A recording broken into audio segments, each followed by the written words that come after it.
Hello, everybody. It's Cedric and Cedric for CRS and Commentary Ring of Honor. Pure Gauntlet rules.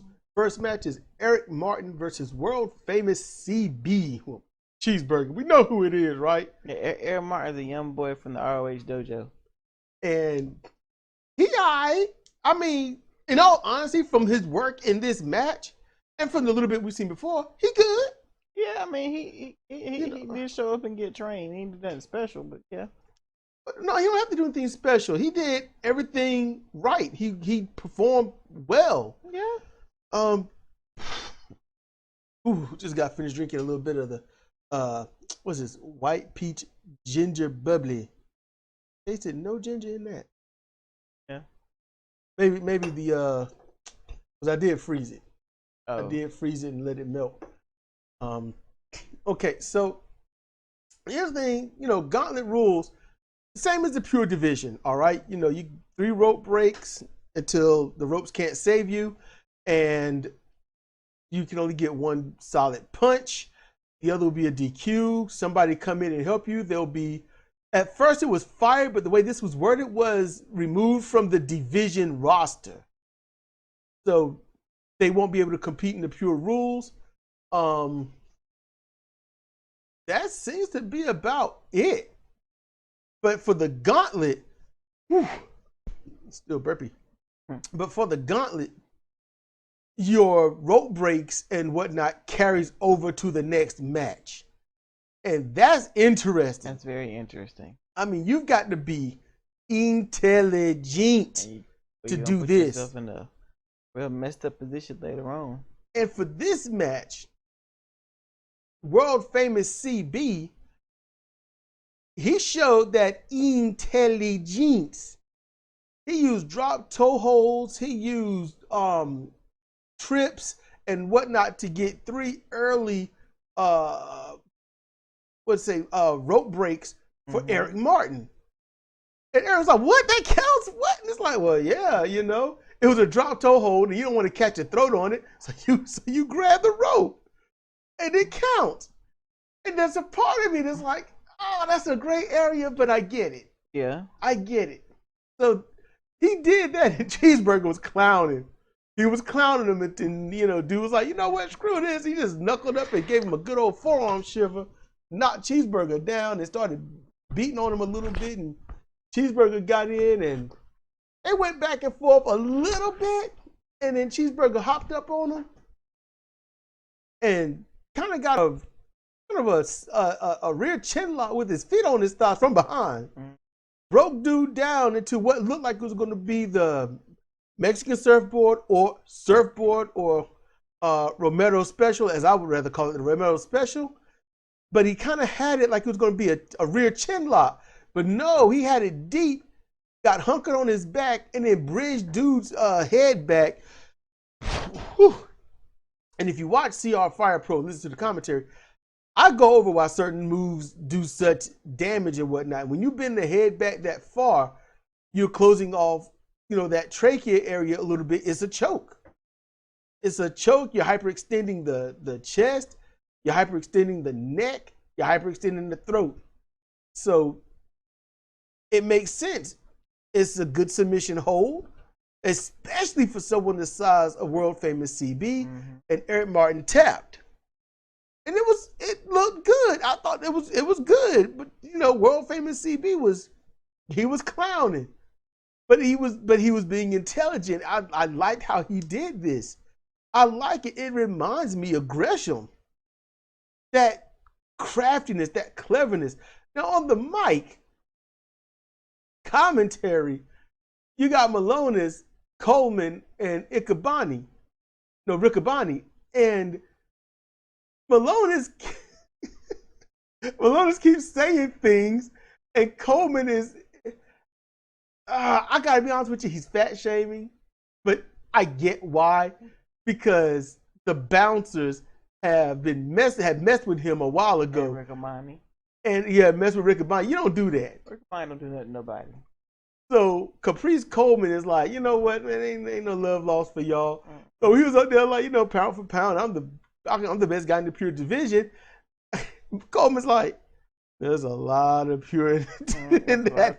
Yeah. And he's like, you tell the fat jokes you want. He's like, I'm just saying. He's just always like, oh, it's gonna be all night with these two.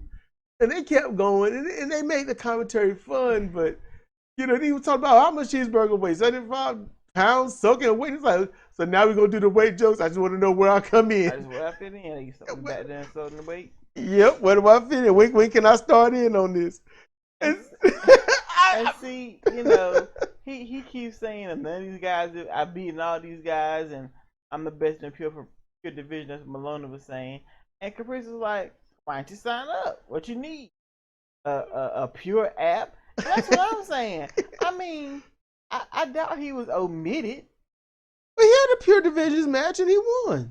Yeah, but I'm sure he could have got up on this gauntlet if he's the best pound for pound pure wrestler that there is. Yeah. He's healing it up. He's doing what he do. Is that what you was wanting to talk about? Yeah, that's it.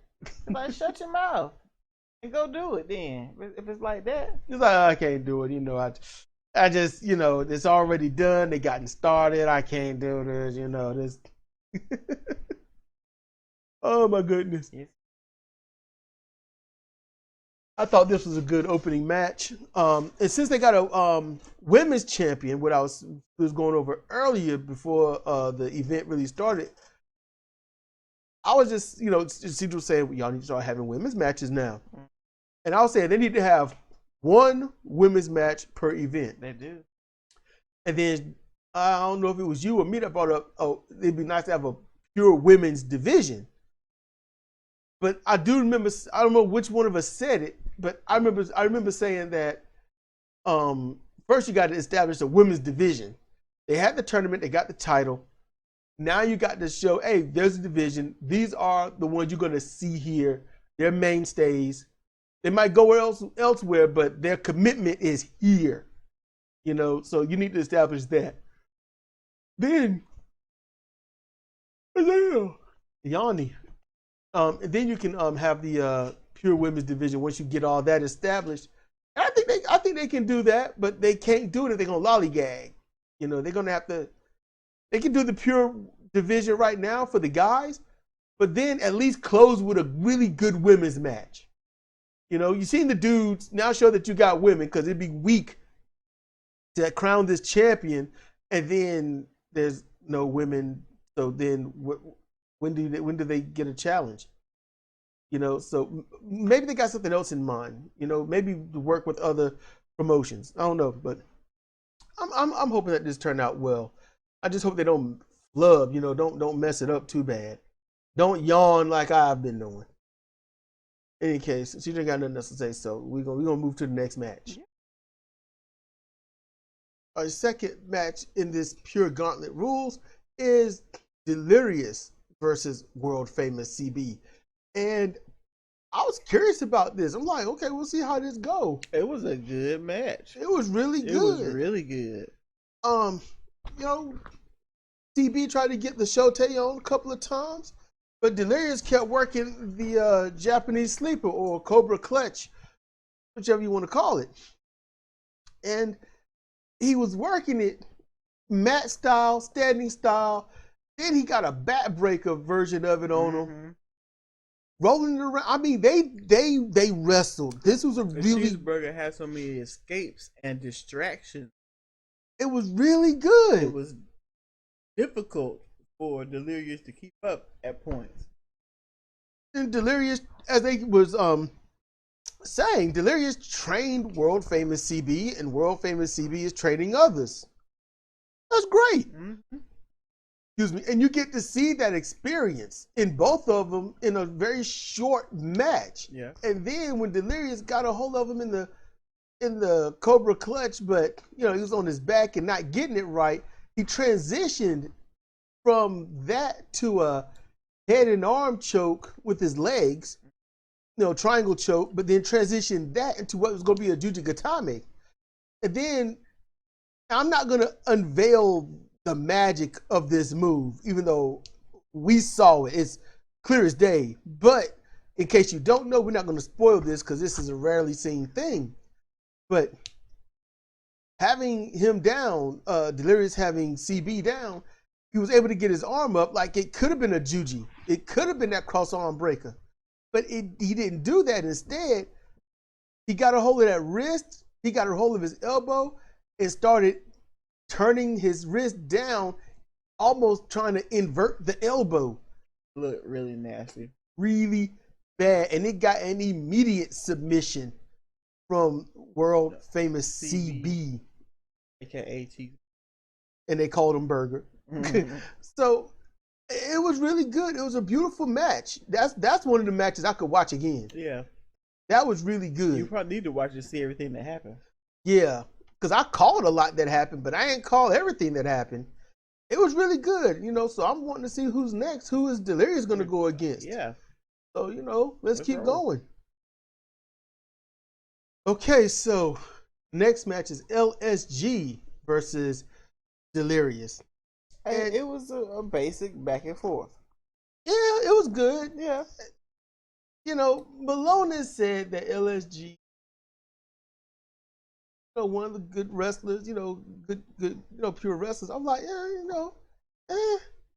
I mean, he can do it, but his claim to fame is high flying, and high flying don't really serve you in the pure match. So he just got some basic technical things to work with, except for this finisher.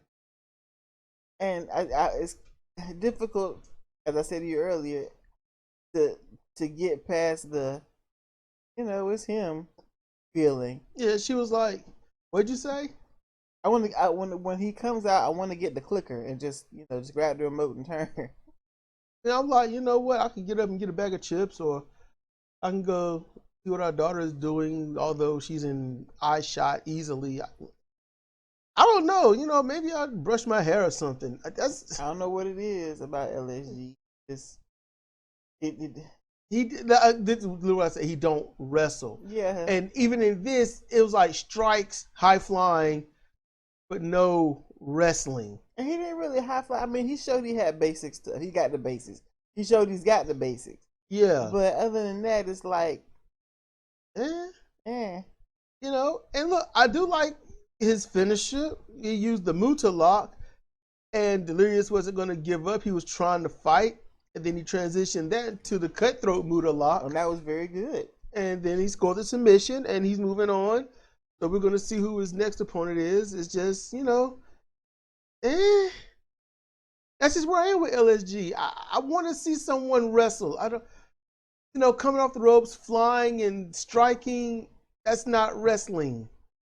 It's not. I want to see if he can carry a match. I want to see if he can do some holds and transitions, and maybe we'll get to see that in the next match. Who knows? Maybe he's saving it for then. But for this and what we have seen of him, So let's roll. Next match here, we've got Joe Keys versus LSG. And Joe Keys is in the dojo. But look, let me explain these dojo people. They're in Ring of Honor's dojo, which is, ROH dojo. But they've been wrestling for a decade. Some 7 years, 5 years. You got some that are 15 years that's been doing this. And here in Ring of Honor dojo, just like anyone else is anywhere else, it's kind of like development, but you're gonna wrestle in their style. The thing is, what you want to do is establish a style of trade. So there are people. I think NWA is getting their own little development center going. Their training facility. I think they're working on that, or it's already established. But if you can work like Ring of Honor and work like NWA, you can trade wrestlers and no one has to be retrained. That's true. They can go to New Japan and they don't have to be retrained. New Japan can go there and they don't have to be retrained. That's the beauty of it. That's, if you ever seen the people of NWA or Ring of Honor or whatnot appear on AEW, you see a drastic difference. Yeah, in their wrestling styles and ability. You see how they perform is different, and then who they're working with just can't perform on their level, so the others got to bust themselves down, and then the match looks like trash. So Joe Keys, he's been wrestling for a long time. And the dojo, honestly, I think has improved him from when we first saw him when he was not in the dojo. He's been heavily improved instead of doing that floppiness that he was before. So I'm glad to see it like this. But him versus LSG, it was just hard to be interested. Mm-hmm. It really was. Joe Keys was just doing it up. Yeah. He was just out wrestling him. He was out pro wrestling him. He was out striking him, basically. I know, I'm like, look, Joe Keys is going to lose because he's dojo guy, so he's got to lose. I don't like that idea. Yeah. But I like that Joe Keys was putting on those German suplexes. He got 3 of them, and that forced LSG to grab the ropes to stop the suplexes. That's cool. Because he was going to keep putting them on him. It seemed like I'll just keep on suplexing you until you just don't get up.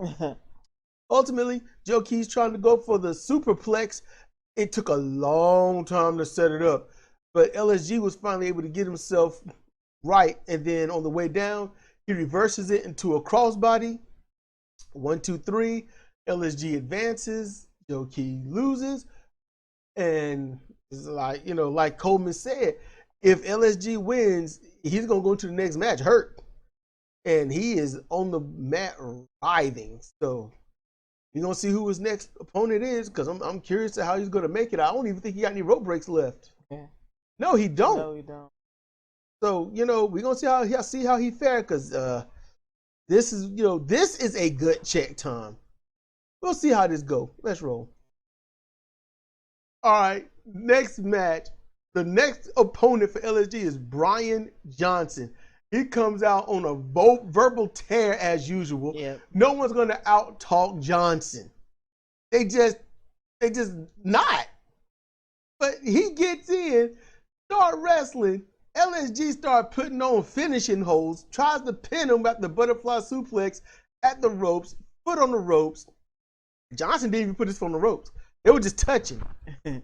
So that shouldn't have been a rope break. You can't force your opponent to grab the ropes like that or touch the ropes. You can't just pick them up, put the leg on and say, see? No, it don't count that way. But in a sense, that's what LSG did. Okay? Johnson gets up out on the outside and just waylays into him with a straight punch. Drops him. So he gives up another point. No problem. And while LSG is rotting on the ground, he gets in, covers it with his feet up on the middle rope, and gets the 1, 2, 3. And wins. He wins the gauntlet. It was quick, decisive. It was beautiful. LSG, like you know what happened. Yeah, it's a pause on him right now. He wants to know what the hell just happened. You got out wrestled. Brian Johnson came in. It was like, I am going to use pro wrestling. Fuck the pure rules. I'm going to come in here. I'm going to use you while you're exhausted. It was like a Money in the Bank thing. WWE is like the Money in the Bank. The champion all defended, beat the shit. Then you cash it in. Then you go and get the win. That's how they keep doing it. And sometimes the champion fights back and wins. LSG, not a champion. And Johnson came in and said, just pro wrestling. I'm not using any of these pure rules. I don't even give a damn. It's just genius. It's just genius.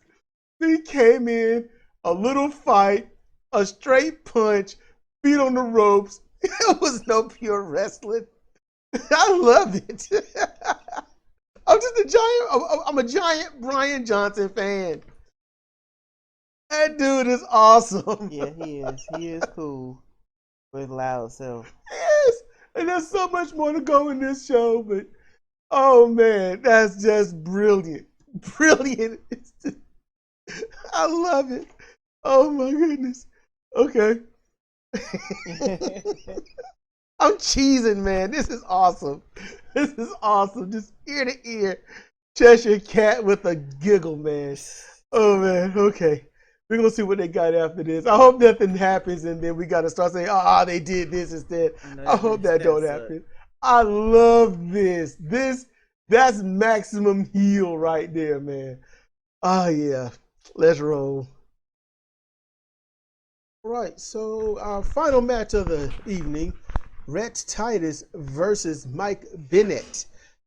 And I'll be honest with you, my thoughts are, sleeper match. Mike Bennett is a clicker person too. But no, this was good. This was actually a good match. It was well thought out. Rhett Titus was, forcing Mike to get to those ropes. He was also like, hey, use your leg. He was telling him, use your leg, get to the ropes. Go ahead and get that last rope break. You know what I'm saying? It's right there, bruh. He's doing that. And they was going back and forth. Mike Bennett ultimately started working that leg, forcing Rhett to get some rope breaks and stuff. Their game plan, you could clearly see Rhett was on the technical side. He was also on the counter side. Mike was on that high strike and say counter attack side. Mike worked the leg really well. And it was a point where he drug him off the top rope. I don't know why Rhett was going to the top rope, but Mike drug him off the rope. And I have to agree with Tracy Williams. He's like, the move started illegally, dragging him off the top rope and Rhett having to hold on to the ropes. Granted, it was a forced rope break, so that counted against Rhett, but it started on the top rope. So, I can see the technicality, and I don't think it should have counted. Not at least at first, but even though he broke him away from the rope, Mike Bennett had him in the ankle lock. They worked trying to get out of a backslide, a double backslide. They worked the crucifix holds and the ranas, and the seated ranas. They worked on everything. This was a really good back and forth professional wrestling match. In truth, it was done so well, you couldn't really tell, was this a pure rules or not? Because they used pro wrestling like straight up traditional style pro wrestling. So the pure rules would only come in on rope break. And the wrestling was so good that if you get lost in it, you're going to wonder why there's a rope break thing anyway. So these two did a beautiful job in that ring. I enjoyed this. Now I'm gonna naysay on something. I gotta point out the thing that people didn't notice. And it wasn't this match. It's about Rhett Titus. When the COVID was going and they started coming back, Rhett was working, but his finisher, a drop kick. Yeah. The hydraulic drop kick, and it looked nasty. Mm-hmm. But since then, they buried it. It's just a really nice drop kick now. It's more of the Kurt Hennig style drop kick with, the sound of the smacking and whatnot. So it's really good, but now it's been buried. I would not have buried that move. I think he's the only one that used a drop kick as a finisher. And used it well. You shouldn't give anything up like that. It's beautiful. Your drop kick is so awesome. You can use it as a finishing move. I wouldn't have gave that up. I wouldn't. I just would not have given that up. But this match here, it kept going and it went to a 15-minute draw. You didn't think it might go to a draw, but once they hit about that 45 seconds, basically 15 seconds left in the match, it's like, okay, it's going to be a draw. But it was really good. And so then it's like, okay, it's coming down to the judges. And I've been looking around this ring. I ain't see any judges. Not one. Not a goddamn judge anywhere. But Mike Bennett won. I don't agree with that. I really don't. Riccaboni was talking about Mike having the heavier strikes. It takes more than heavy strikes. It really do. Hell, if Rhett should have a point in the judge's decision, basically for fighting off of one leg. I would have given this to Rhett. Rhett did the better countering. He had more holds. He showed more ring generalship. He showed more leadership in the ring during this match. He did everything. I would have given it to Rhett. But, hey, honestly, the winners of this match are you, me. It's us. Because we were entertained. We got to see two really damn good athletes go at it in the pure division rule, where they wrestled so smooth, so good, that the pure rules won't even need it. Even though they were sort of exploited when Mike ran out of, rope breaks, and then that reverse chinlock was put on through the ropes. Mike was like, hey, if I grab your fingers and threaten to break them, you're going to let go. Which he did, and which the move was broken. Break the move or I break your fingers. What you going to do, bruh? I think I'm going to break this move. And then I'm going to break your face for making me break the move. But I'm happy about this match. I'm glad they had it. I'm glad I didn't naysay it like I really wanted to. Whew. It's 11:44. I'm going to play Final Fantasy while wash a comforter because I'm going to need something to sleep under. I got a shower, so I changed my bedding. And that's something you all should do. Change your bedding when you shower. Not before, but only after. And don't change your bedding during your shower because everything get all wet. Yeah, I don't even know how you're going to shower and change your bedding at the same time. Somebody gonna find a way. So for those that find a way, don't do it. Don't do it. In any case, this was a good event, and it was an hour long, but good grief. Seemed longer than that. Yep. I'm gonna have to check on AEW because I was watching them. Kind of. I was mainly working on wrestling moves while they were on. I mean, I saw the matches. They were good. They were all right. It was all right. I enjoyed them, except Britt Baker's match. Yeah, but yeah, it was a slow ass match. Yeah, yeah. I mean, nothing was bad in it. Just Soho actually made me not like the match. She didn't do anything wrong. Just her. It's just her gimmick. But yeah, I just went over AEW. That was quick. So when it comes to Ring of Honor, I can't wait for them to really start getting things out of good flow. I can't wait. I want to see what they do. I want to see how it happens. So, hey, all of you out there, this has been good. This has been cool. This has been us. So, it's been Cedric and Cedra for CRS and commentary, Ring of Honor, Pure Rules Gauntlet, and Pure Rules main event of Rhett Titus versus Mike Bennett. An awesome clash with a great finish. Just not happy with the decision. Thank you for your time, patience, and energy. Thank you very much. And with that said, good night, everybody. See you next time.